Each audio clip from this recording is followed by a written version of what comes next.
मित्रांनो, राजकारणामध्ये यश अपयश चालत असतं. कार्यकर्त्यांचं जर हित होत असेल तर राजकारणामध्ये बरेच चढउतार नेत्याला पाहावे लागतात. सत्तेमध्ये राहायचं असेल आणि कार्यकर्ता जोडायचा असेल तर नेत्याला वेळ प्रसंगी पाहिजे तो निर्णय घ्यावा लागतो. आज महाराष्ट्राच्या राजकारणात किंवा देशाच्या राजकारणात जर तुम्ही राजकारणामध्ये पडला असाल आणि तुम्हाला जर यश मिळत नसेल तर तुम्हाला एक तर कुणासोबत सहयोगी म्हणून राहावं लागतं, अर्थात कुणाशी युती आघाडी करावी लागेल.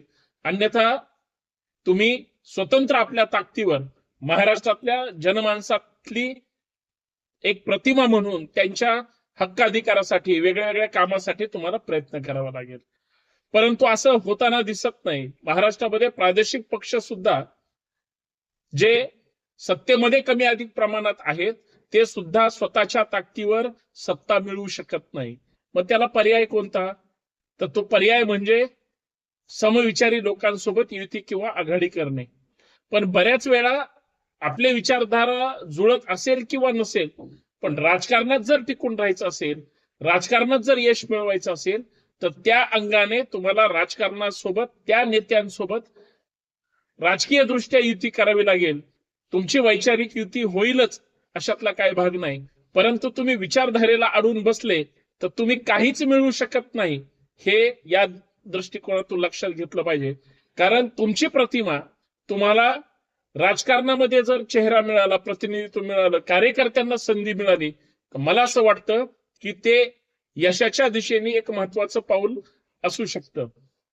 या सगळ्या गोष्टीमध्ये जर महाराष्ट्राच्या राजकारणामध्ये यशाचा वाटा जर कोण सध्या घेत असेल तर मला असं वाटतं रिपब्लिकन पार्टी ऑफ इंडियाचे अध्यक्ष रामदास आठवलेंचं राजकारण बऱ्याच जणांना, काही लोकांना पटत असेल तर काही लोकांना पटत नसेल. काही लोक म्हणतात की विचाराशी प्रतारणा आहे, परंतु बहुसंख्य लोक हे त्यांच्या राजकारणाला सुद्धा महत्वाचं राजकारण म्हणून पाहतात. आठवले साहेब काय भाषण करतात किंवा आठवले साहेब कसं त्यांचं नेटवर्क आहे याच्यापेक्षा सत्तेमध्ये कुणासोबत आहे, केंद्रात ज्यांची सत्ता असते आठवले साहेब त्यांच्या सोबत असतात, अर्थात राज्यात सुद्धा. आणि एक राज्यसभा किंवा मंत्रीपद मिळालं की त्यांचं काम भागतं आणि कार्यकर्ते त्यांचे जे खालचे आहेत त्यांना त्या पक्षासोबत युती केल्यामुळं प्रतिनिधित्व मिळतं. मधल्या काळामध्ये आरपीआयची राजकीय पक्षाची परवानगी सुद्धा नाकारली गेली होती किंवा त्यांचा जो प्रोटोकॉल आहे तो पूर्ण करणं अपेक्षित असतं. कारण निवडणूक आयोगाचे नियम अटी ज्या आहेत त्या नियम अटींना प्रमाण मानून राजकीय पक्षांनी त्यांचा कारभार केला पाहिजे. आज रामदास आठवलेंचं जर राजकारण तुम्ही पाहिलं, आठवले साहेबांनी जे काही उमेदवार उभे केले, मग ते स्थानिक स्वराज्य संस्था असो, विधानसभेला त्यांना एकही जागा मिळाली नाही, लोकसभेला सुद्धा दिली गेली नव्हती, परंतु स्थानिक स्वराज्य संस्थेमध्ये नगर परिषद असेल किंवा आत्ताची महानगरपालिका असेल, आठवले साहेबांचं राजकारण जर तुम्हाला जवळून समजून घ्यायचं असेल तर त्यांच्या कार्यकर्त्यांचं राजकीय पुनर्वसन ज्या पद्धतीनं होतं ती जमेची बाजू आहे. आपण काही महानगरपालिकेचे उदाहरण घेऊयात. मुंबई महानगरपालिका असेल किंवा पुणे महानगरपालिका असेल, आज रिपब्लिकन पार्टी ऑफ इंडिया म्हणून जरी गळ्यात त्यांचा निळा झेंडा असला आणि आठवले साहेब सांगत असले की माझा पक्ष हा डॉक्टर बाबासाहेब आंबेडकरांचा पक्ष आहे, पण भारतीय जनता पार्टीला सुद्धा एक निळा झेंडा सोबत पाहिजे आणि शेवटी समाजामध्ये जायचं असेल तर तुम्हाला सगळ्या रंगांचा सन्मान ठेवूनच, प्रतिनिधित्व देऊनच पुढे जावं लागेल. काय केलं भारतीय जनता पार्टीने? आरपीआयचं स्वतःची नोंदणी नसल्यामुळं भारतीय जनता पार्टीच्या चिन्हावर त्यांच्या कार्यकर्त्यांना उभं केलं. भारतीय जनता पार्टीने जरी आरपीआयला जागा सोडली असली तरी पक्षाच्या चिन्हावर समोरचा माणूस निवडून येत असल्यामुळं आरपीआयचा उमेदवारही खुश असतो, मला तिकीट मिळालं, आणि भारतीय जनता पार्टी पण खुश असते की आपल्या चिन्हावरती उभे राहतात. आणि शेवटी केंद्रात नरेंद्र मोदी असल्यामुळं आणि मोदींसोबत आठवले साहेब असल्यामुळं त्यांची जी त्या ठिकाणची राजकीय युती आहे ती खाली कार्यकर्त्यांना कॉपी पेस्ट करायला सोयीचं होतं आणि या सगळ्या राजकीय गणितामध्ये प्रतिनिधित्व मिळतं. आज पुण्याचं महापौर ठरवलं गेलं. आज महापौर उपमहापौरांच्या निवडणुकीमध्ये आज उपमहापौर आरपीआयचा झाला, नगरसेवक निवडून आले. विचारधारा महत्वाचीच आहे, पण विचारधारेवर समाज जिवंत असताना सुद्धा विचारधारा आंबेडकरी चळवळीनंच चळवळ जिवंत ठेवलेल्या असताना सुद्धा हे भाजप सोबत का गेले किंवा RSSच्या पक्षासोबत का गेले, तर त्यांनी राजकीय युती केली आणि राजकीय युती करून त्यांनी कार्यकर्त्यांचा स्वार्थ आणि पक्षाची प्रतिमा आणि नेत्याचा आदेश किंवा नेत्याचं नेतृत्व मान्य केलं. आज कार्यकर्ते सेटल झाले. शेवटी राजकारणामध्ये मी विचारधारेला विरुद्ध टोकं असणारी सुद्धा सत्तेसाठी एकत्र आली. हे आठवले साहेबांच्या राजकारणाचं फार मोठं गमक आहे. बऱ्याच वेळा आठवले साहेब इतर रिपब्लिकन नेत्यांना सुद्धा आवाहन करतात, इतर आपण एकत्र मिळून त्या ठिकाणी काहीतरी या महाराष्ट्रात देशात करू असं आवाहन करतात, पण सगळेच त्यांना सहमती देतात असं नाही. परंतु महाराष्ट्रात आंबेडकरी चळवळ असेल, बहुजन विचारधारा असेल किंवा सगळ्या जाती धर्माच्या लोकांना पुढे घेऊन जायचं असेल, हे जरी सगळं खरं असलं तरी राजसत्तेशिवाय पर्याय नाही. राजकारणामध्ये जर तुम्हाला उतरायचं असेल, प्रतिनिधित्व मिळवायचं असेल, कुणासोबत तरी अलायन्स केलं पाहिजे. आणि आठवलेंना ते नक्की कळलंय. आज तिसरी टर्म माननीय प्रधानमंत्री मोदी साहेबांची आहे. 2014 पासून आज 2026 पर्यंत आज आठवले साहेब केंद्रीय राज्यमंत्री म्हणून का सेना, राज्यसभेचे खासदार म्हणून का सेना, खासदारकी मागायच्या अगोदर सुद्धा त्यांनी मला खासदारकी मिळाली पाहिजे किंवा मागणी केली. शेवटी मागितल्याशिवाय काही मिळत नाही हे त्यांना पक्क माहितीये आणि त्यांना डावलून भारतीय जनता पार्टीला चालणार नाही हे त्यांना माहितीये. परंतु कार्यकर्त्यांचं तिथं जे भलं होतंय ना, ते तुम्ही कल्पना पण नाही करू शकणार. आज बघा, जरी आरपीआयचे कार्यकर्ते जे कोणी नगरसेवकाला, महानगरपालिकेला किंवा नगर परिषदेला उभे राहिले, आज ते सभागृहात निवडून आले. निवडून आल्यानंतर भले ते भाजपच्या चिन्हावर असले तरी त्यांनी स्वतंत्र गटनोंदणी केली असेल, कारण उद्या ह्यांचं कार्यालय आरपीआयचं म्हणून कार्यालय तिथं महानगरपालिकेत त्यांना मिळतं. म्हणजे दोन्हीही गोष्टी साध्य होतात. आणि कार्यकर्ता जर सक्षम झाला तर तो इतर कार्यकर्त्यांना बळ देतो, पक्षाला बळ देतो आणि संघटन सुद्धा वाढतं. उपाशी पोटी क्रांती होत नाही. उपाशी पोटी राजकीय क्रांती तर सोडा, सामाजिक क्रांती सुद्धा होत नाही. आणि चळवळीनं, विचारधारेनं फक्त तुम्ही संघर्ष करू शकता.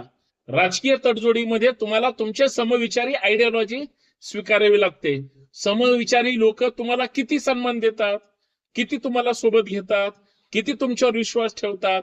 मुळात समविचारी पुरोगामी चळवळीमध्ये तर समविचारी म्हणजे फक्त गृहीत धरणे, त्यांना मान सन्मान प्रतिनिधित्व न देणे हाच एक राष्ट्रीय कार्यक्रम असतो. आणि हे सध्या महाराष्ट्रात आणि देशात त्या ठिकाणी तुम्हाला पाहायला मिळतं. बरेच लोक असं म्हणतात की हे विरुद्ध विचारधारेच्या किंवा राजकीय पक्षाशी तुम्ही जर सेटलमेंट केली, अलायन्स केली किंवा युती आघाडी केली तर चळवळ थांबते, विचारधारा थांबते. उपाशीपोटी कुठं चळवळी चालतात? उपाशीपोटी कुठल्या कार्यकर्त्याची आज राजकीय क्रांती झाली? उदाहरण सांगतो, कदाचित ते वंचित बहुजन आघाडीच्या कार्यकर्त्यांना पटणार नाही, परंतु भारिप बहुजन महासंघ होता त्यावेळेस बाळासाहेब आंबेडकर सत्तेमध्ये नव्हते, किती कार्यकर्त्यांना प्रतिनिधित्व मिळालं. पण तेच वंचितच्या निमित्तानं जे काही संघर्ष करायला लागले आणि महाराष्ट्रात त्यांनी ओबीसीला सोबत घेतलं, एक अलायन्स झाली, स्वतःची लोकसभेला शक्ती प्रदर्शन झालं, मताचा टक्का वंचितचा त्या ठिकाणी वाढला, कार्यकर्त्यांना प्रतिनिधित्व मिळालं. मी आंबेडकर चळवळीबद्दल का बोलतोय? मी सगळ्यांबद्दल चर्चा करणार आहे, परंतु ज्या महाराष्ट्राला ज्या विचारधारेने खरं तर एक प्रेरणा दिली, जोडलं गेलं, सुरुवात त्यांच्यापासून करावी, माझा एक वैचारिक कार्यकर्ता म्हणून मत वाटलं. पण तिथं आरपीआयला याच्यासाठी सुरुवात करावी, कारण शेवटी प्रतिनिधित्व महत्वाचं आहे.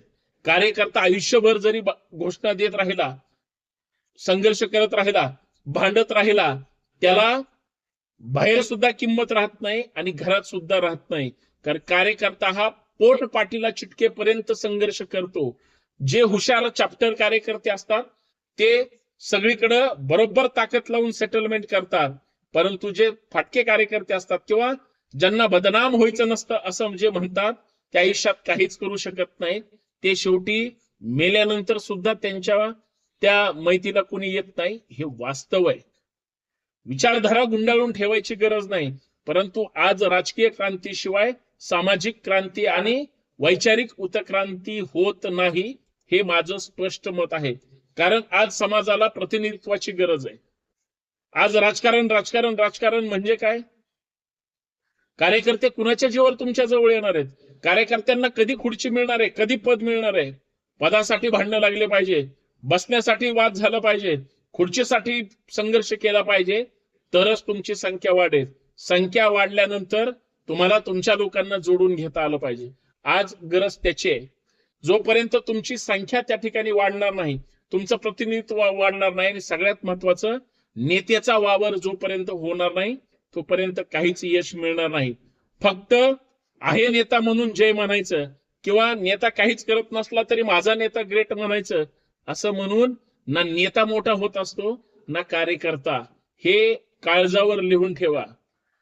कारण आज धडपड करणाऱ्या लोकांची नुसती समाजाला नाही, महाराष्ट्राला नाही, तुम्हाला आम्हाला कार्यकर्त्याला गरज आहे. नाही वाजलं तर उपयोग नाही, वाजलंच पाहिजे, लोकांना कळलंच पाहिजे. आणि ते काम राजकारणामध्ये एकत्र आल्याशिवाय होणार नाही. एखादा नवीन पक्ष येतो आणि काहीच संख्याबळ नसेल, ताकद नसेल, कार्यकर्ता नसेल, आयडियोलॉजी पण नसेल, तर काहीच उपयोग होत नाही. जो पक्ष, जो संघटना, जो कार्यकर्ता, जो नेता विचारधारेच्या जीवावर काम करू शकत नाही, किंवा विचारधारेला जो प्रमाण मानत नाही, त्याचं काहीच होऊ शकत नाही. कधीही त्याचं दुकान बंद पडू शकतं. जसं ज्याच्या घरात पुस्तकाचं कपाट नसेल, त्याचं घर कधीही भुईसपाट होऊ शकतं, तसं विचाराशिवाय पक्ष काय, कार्यकर्ता काय, नेता पण टिकू शकत नाही. पण नेता जर विकला गेला, कार्यकर्ता जर विकला गेला, तर मग त्या विचाराला सुद्धा काही किंमत राहत नाही. म्हणून त्या विचारांची फळी अपेक्षित आहे. म्हणून आठवले साहेबांच्या त्या राजकारणाबद्दल एक गोष्ट समजून घेतली पाहिजे. पूर्वी काँग्रेसची सत्ता होती, आठवले साहेब त्यांच्या सोबत होते.